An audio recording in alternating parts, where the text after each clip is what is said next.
Bonsoir les amis.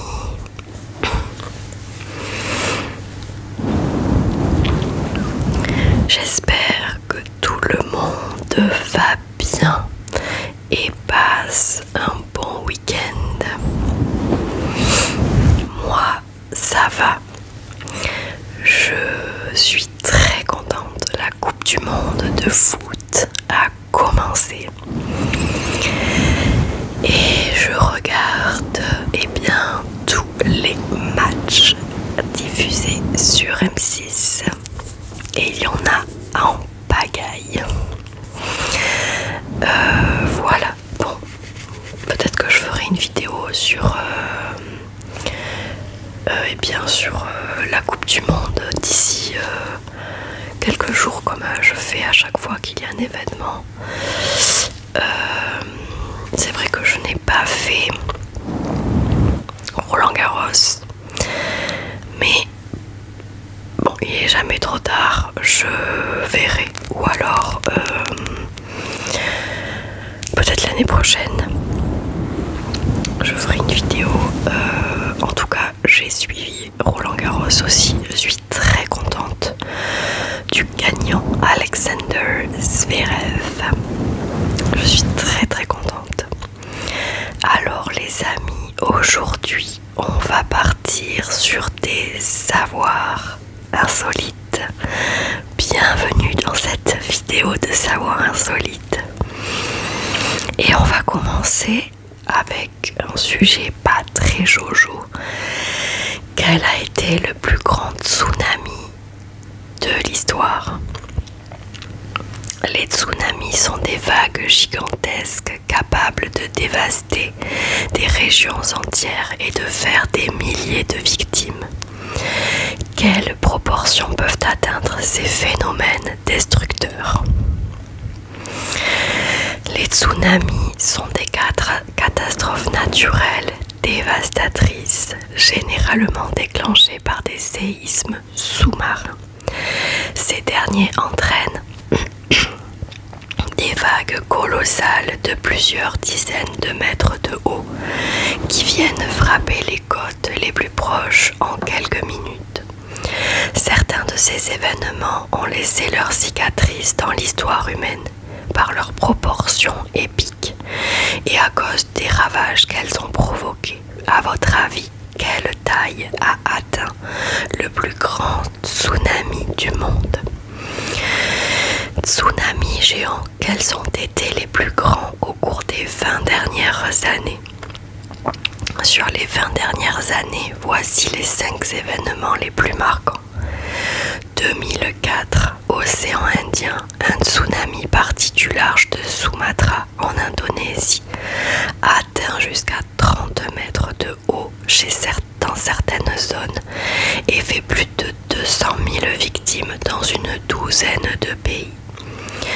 2011, Japon, une vague de 40 mètres frappe les côtes nord-est de l'archipel.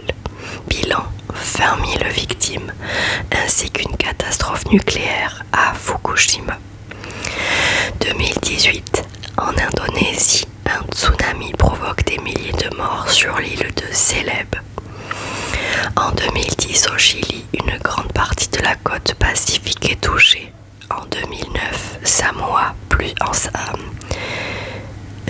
c'est des îles. Plusieurs îles, sont impactées avec de lourdes conséquences humaines. Il faut distinguer le plus grand tsunami de l'histoire et le plus meurtrier. Le phénomène le plus haut ne fait pas forcément le plus de victimes. Cela dépend de la densité de la population dans les zones frappées. Donc taille, les plus gros tsunamis du monde peuvent-ils faire plus de 100 mètres de haut? Les tsunamis classiques, souvent appelés à tort raz de marée, atteignent rarement des hauteurs extrêmes. Cependant, il existe des méga tsunamis capables de dépasser 100 mètres de haut. Des vagues aussi gigantesques ne sont généralement pas causées par un simple tremblement de terre. Il faut un événement brutal titanesque pour soulever autant d'eau d'un coup, comme comme un glissement de terrain massif ou l'effondrement d'une falaise. Le scénario le plus extrême serait arrivé il y a 43 millions d'années. Un méga tsunami aurait été déclenché, non pas par un glissement de terrain, mais par la chute d'un astéroïde au large de l'actuelle Angleterre. À cette époque, il n'y avait pas encore d'humains pour le voir. Quel est le plus gros tsunami du monde jamais enregistré? Le plus grand tsunami observé à ce jour s'est produit le 9 juillet 1958 dans la baie de Lituya en Alaska. Ce jour-là, un séisme a entraîné un immense glissement de terrain. L'impact de millions de tonnes de roches dans l'eau a généré une vague d'une hauteur difficile à concevoir, environ 524 mètres. À titre de comparaison, l'Empire State Building ne fait que 381 mètres de haut. Ce méga tsunami a littéralement rasé le paysage, arrachant la végétation sur son chemin. Malgré sa violence inouïe, le bilan humain est resté faible, car la région était reculée et peu peuplée. Les tsunamis frappent les côtes, mais en pleine mer, les marins redoutent un autre genre de vagues monstrueuses, appelées vagues scélérates.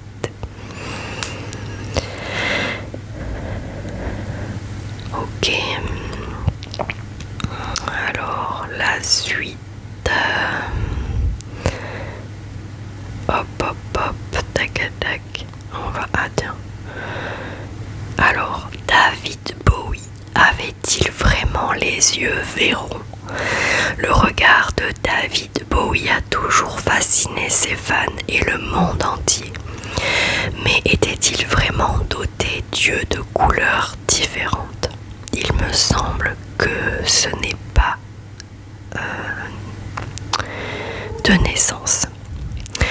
David Bowie, icône du rock et du style avant-gardiste, était célèbre non seulement pour sa musique et ses tenues flamboyantes, mais aussi pour son regard singulier, magnétique et captivant. Beaucoup de fans et de médias ont longtemps cru que l'artiste avait les yeux verrons, un trait rare qui consiste à avoir chaque œil d'une couleur différente de façon naturelle. Cette particularité aurait contribué à son aura unique et mystérieuse sur scène et devant les caméras. Pourtant, derrière cette légende se cache une réalité plus subtile. De la bagarre à la légende, pourquoi David Bowie a-t-il des yeux différents? David Bowie n'avait pas les yeux naturellement de couleurs différentes, ils étaient tous les deux bleus. Cette particularité est le résultat d'un accident survenu à l'adolescence vers l'âge de 14 ans avec son ami George Underwood. En 2010, à la sortie de sa biographie signée par Mark Spitz, le musicien expliquait: quand j'avais 14 ans, je suis tombé amoureux d'une fille. J'étais fou d'elle. Le seul problème, c'était que mon meilleur pote avait aussi un petit faible pour elle. Mais j'étais le grand gagnant. Selon Bowie, son ami n'a pas supporté qu'il obtienne un rendez-vous avec la jeune fille et lui a frappé l'œil, provoquant la dilatation permanente de sa pupille gauche, qui donne l'illusion d'yeux de couleurs différentes. Du côté de George Underwood, l'histoire diffère complètement. Nous avions tous deux envie de sortir avec elle et j'ai eu la chance d'obtenir un rencard. La jeune fille m'attendait depuis plus d'une heure parce que le jour du rendez-vous, David m'a téléphoné et m'a dit qu'elle avait dû annuler. J'étais furieux contre lui, alors on s'est battu et pendant la bagarre, j'ai tapé son œil avec un ongle. Quelles sont l'origine et l'explication médicale des yeux verrons de Bowie? La couleur différente des yeux de David Bowie n'était pas due à une hétérochromie naturelle, mais à une midriase permanente et une anisocorie causée par le coup reçu. La La midriase correspond à une dilatation durable de la pupille, tandis que l'anisocorie désigne la différence de taille entre les deux pupilles. Cette lésion de l'iris donne l'illusion que les yeux sont de couleurs différentes, alors qu'en réalité, non, l'œil gauche semblait plus sombre car sa pupille restait constamment dilatée, laissant moins transparaître la couleur de l'iris. David Bowie voyait normalement de ses deux yeux et n'a jamais eu d'œil de verre ni porté de lentilles colorées. Quels autres artistes ont les yeux verrons? Pendant plusieurs années, Mila Kunis a souffert d'une iritis chronique, une inflammation de l'œil provoquant des douleurs intenses et une baisse significative de la vue. Elle a même été quasiment aveugle d'un œil pendant un temps, jusqu'à ce que son problème soit enfin pris en charge par un professionnel de santé. Pour corriger l'inflammation et restaurer sa vision, elle a dû subir une opération au cours de laquelle une lentille a été placée dans son œil. Cette intervention est aujourd'hui à l'origine de la couleur différente de ses yeux. Ainsi, Mila Kunis, tout comme David Bowie, n'est donc pas née avec des yeux verrons. A l'inverse, certaines célébrités comme Benedict Cumberbatch, Jane Seymour ou Kate Bosworth possèdent une hétérochromie naturelle, un phénomène génétique véritable. Je sais plus si je vous l'avais dit un jour, mais peut-être dans d'autres vidéos, mais comme ça pour les nouveaux arrivants ils le sauront.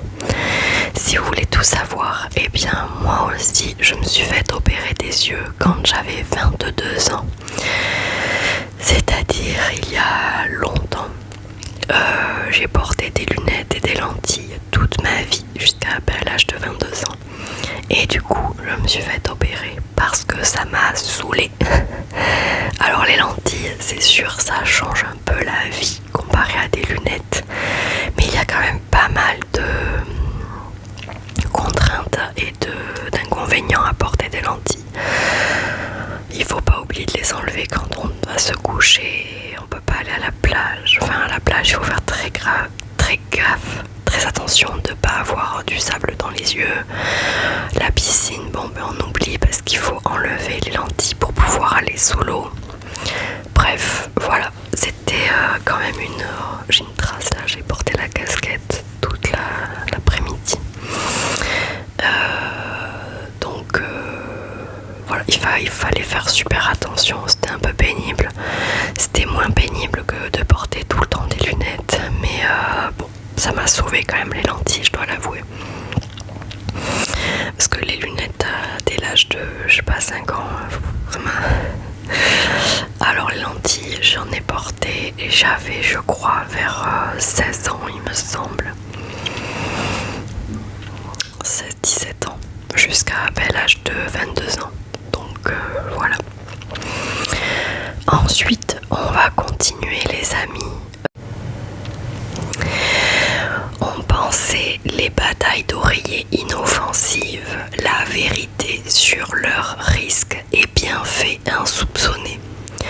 Entre rire et attaques surprises, les batailles d'oreillers sont l'une des activités préférées des enfants en vacances ou pendant les sorties scolaires. Mais derrière le moelleux des coussins se cachent des effets inattendus sur le mental et le corps des participants.